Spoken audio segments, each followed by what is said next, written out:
Baka kailangan na nila magluto, ikuha natin sila ng gas. LPG.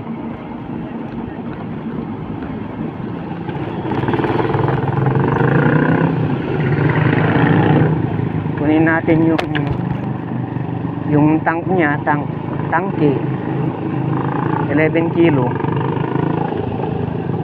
para maikuha natin siya ng gas.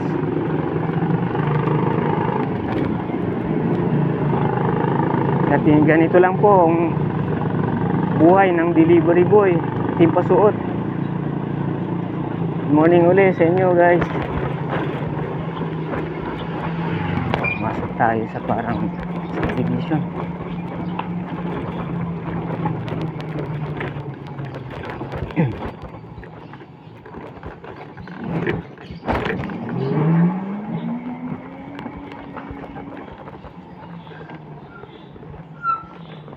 May Pichi, kunin ko yung tangke mo.